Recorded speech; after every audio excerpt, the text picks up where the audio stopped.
My question to you this evening is, with all due respect to Islam, you said that idol worship is the greatest sin in Islam and Allah does not forgive an idol worshipper for this.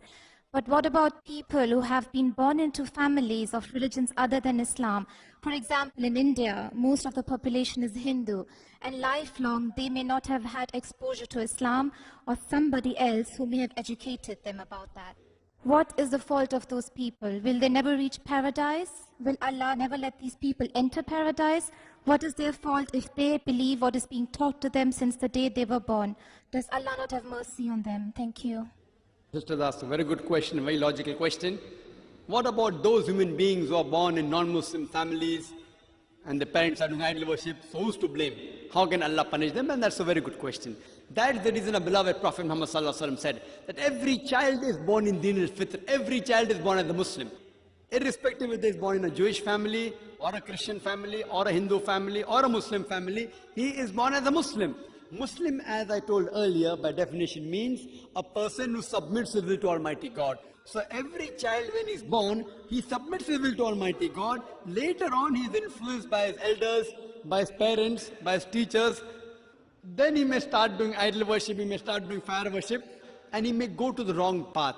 That's the reason whenever a non-Muslim accepts Islam, the more appropriate word is revert. It's not convert. Convert means going from one faith to another faith. Revert means a person was on the right faith, went to a wrong faith and came back to the right faith. So the more appropriate word, sister, is revert. Now coming to your question, how can Allah hold responsible a person if he is born in a non-Muslim family? That's the reason if a child is born in a non-Muslim family, before he gains maturity, if he dies, he will go to Jannah, inshallah. Why?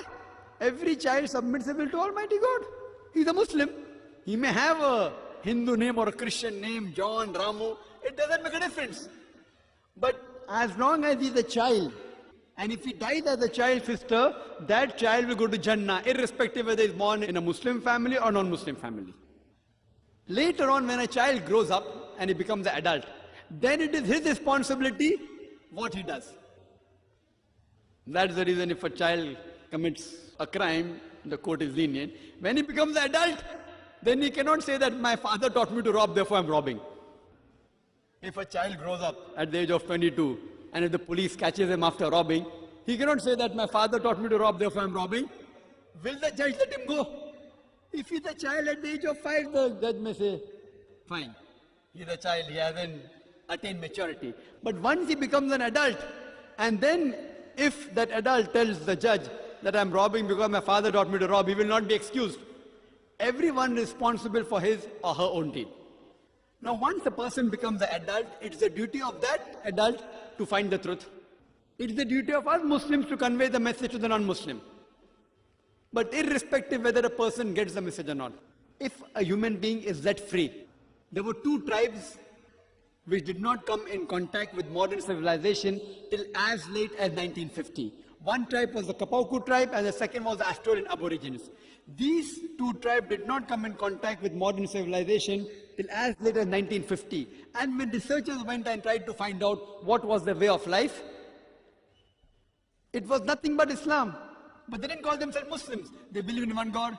They believed that God had got no images. He had no idols. They prostrated when they worshiped God. It was everything of Islam but in name. So if a child is not given any external influence, he submits his will to Almighty God and remains on that path.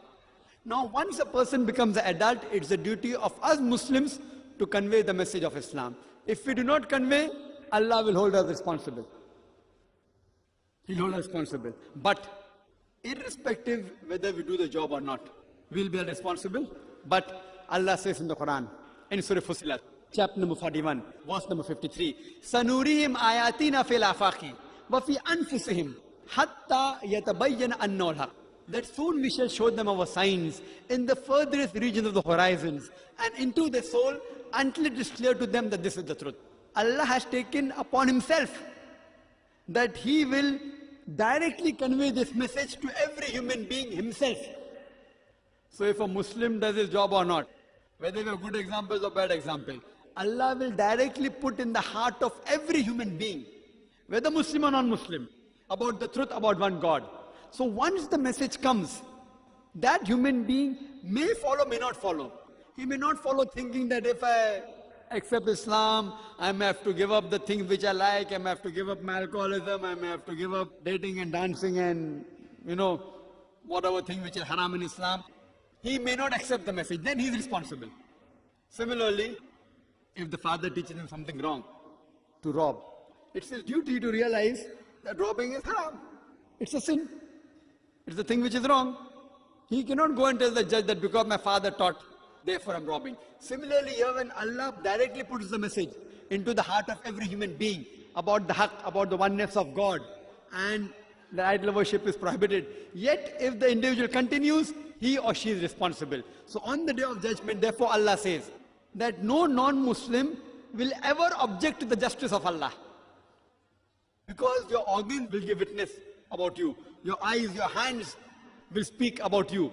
So on the day of judgment, even those people who will be put in hell, they will never object to the justice of Allah subhanahu wa ta'ala. What they will say, please give us one more chance, and Allah will say it's too late. There are many chances given in this world, but you live only once in this world. So on the day of judgment, no non-Muslim, no human being, even if he's put in hell, will ever object to the justice of Allah. He'll only say that please forgive me, and it will be too late. Whatever is there in this world, as Allah says in Surah Mulk chapter 6 and verse number 2, is a test for the hereafter. Hope that answers the question, sister.